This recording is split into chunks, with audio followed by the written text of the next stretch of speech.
Saudara-saudari, marilah kita mendengarkan renungan dengan judul Pesta Salib Suci, yang berdasarkan pada Injil Yohanes bab 3 ayat 13 dan 14. Yesus bersabda, "Tidak ada seorang pun yang telah naik ke surga selain daripada Dia yang telah turun dari surga, yaitu Anak Manusia. Dan sama seperti Musa meninggikan ular di padang gurun, demikian juga Anak Manusia harus ditinggikan." Dalam nama Bapa dan Putra dan Roh Kudus. Amin. Saudara-saudari terkasih dalam nama Tuhan Yesus Kristus. Tuhan Yesus datang ke dunia untuk menjalankan tugas utama yang Dia terima dari Allah Bapa, yakni menyelamatkan semua umat manusia yang mau mengimaninya.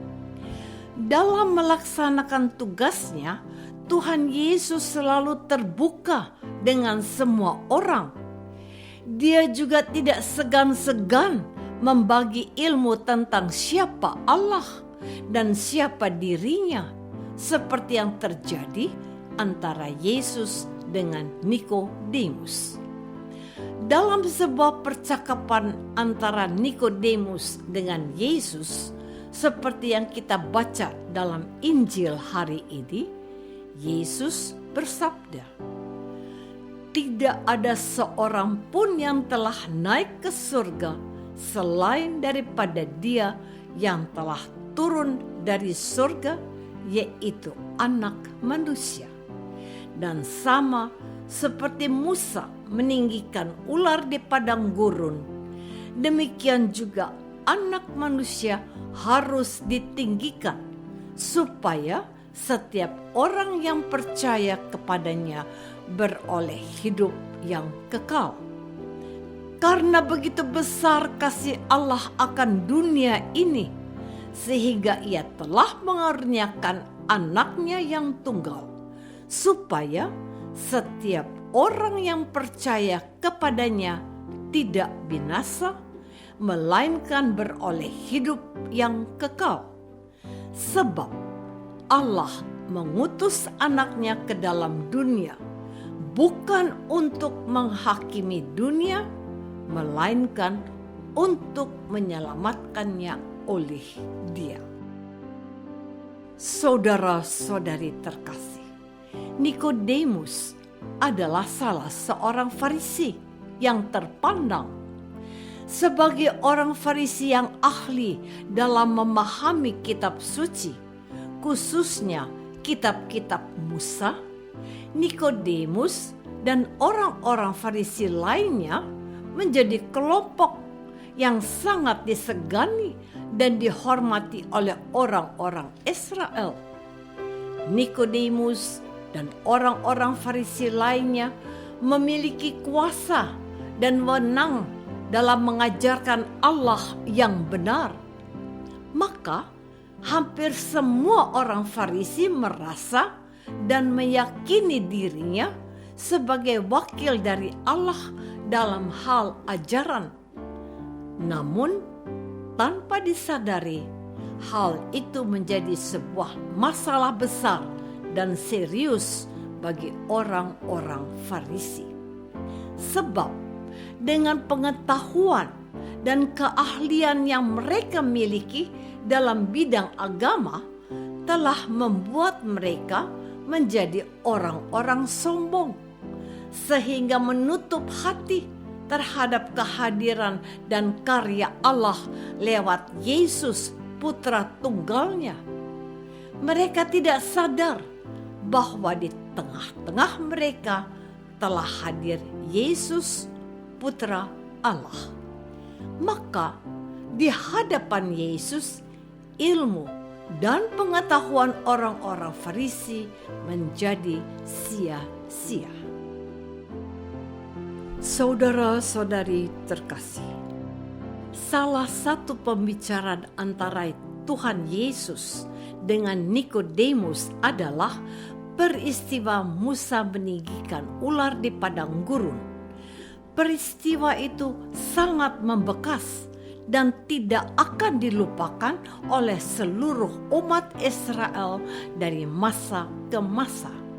Sebab cerita itu senantiasa disampaikan oleh orang-orang Israel dari generasi yang satu ke generasi yang lain secara turun-temurun. Peristiwa Musa meninggikan ular di padang gurun menjadi pengingat dan penanda agar orang-orang Israel maupun keturunan mereka tidak lagi memberontak dan melawan Allah maupun orang-orang pilihan yang diutus Allah seperti Musa. Dan Tuhan Yesus menghubungkan peristiwa Musa meninggikan ular di padang gurun itu dengan kehidupan Yesus yang juga akan ditinggikan. Namun yang Yesus maksudkan adalah peristiwa salib yang akan dia hadapi. Artinya, Yesus sedang berbicara kepada Nikodemus bahwa Yesus akan menderita dan wafat di atas kayu salib. Dengan meninggikan Yesus, yakni dengan wafat di kayu salib, semua umat akan memperoleh keselamatan.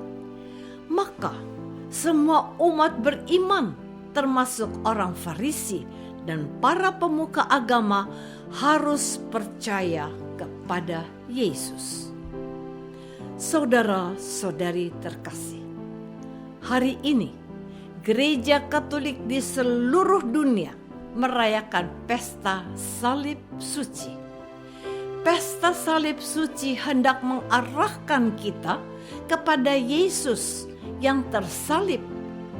Dengan memandang salib Tuhan Yesus, kita umat Katolik dan Kristen disadarkan dan diingatkan kembali mengenai pengorbanan Yesus yang sungguh luar biasa. Penderitaan dan pengorbanan Yesus di atas kayu salib melebihi semua orang yang pernah hidup. Salib menjadi puncak seluruh derita dan sengsara Yesus. Namun, sebelum Yesus sampai ke atas kayu salib, Yesus terlebih dahulu mengalami hinaan paling keji dan tidak mengenal batas. Yesus diludahi, diolok-olok, dicambuk, bahkan pakaiannya ditanggalkan. Padahal pakaian menjadi pelindung martabat seseorang.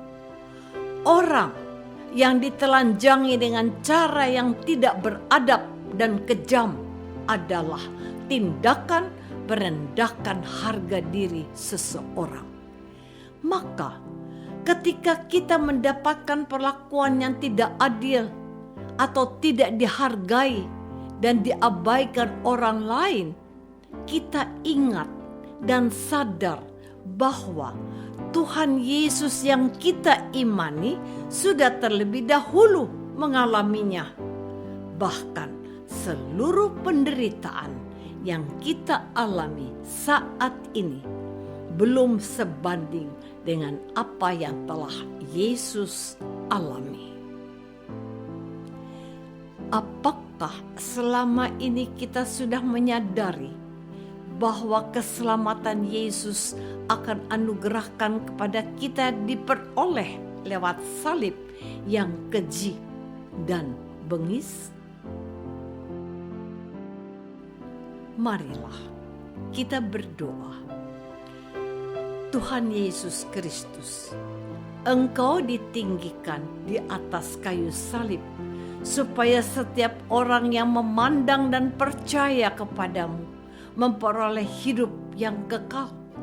bantulah kami, umat-Mu, supaya kami semakin percaya kepadamu dan mendorong kami untuk tidak takut menderita seperti yang Kau alami. Doa ini kami persembahkan dalam nama-Mu, Tuhan dan pengantara kami. Amin. Semoga kita semua selalu dinaungi dan dibimbing oleh berkat Allah yang Maha Kuasa, Bapa dan Putra dan Roh Kudus. Amin.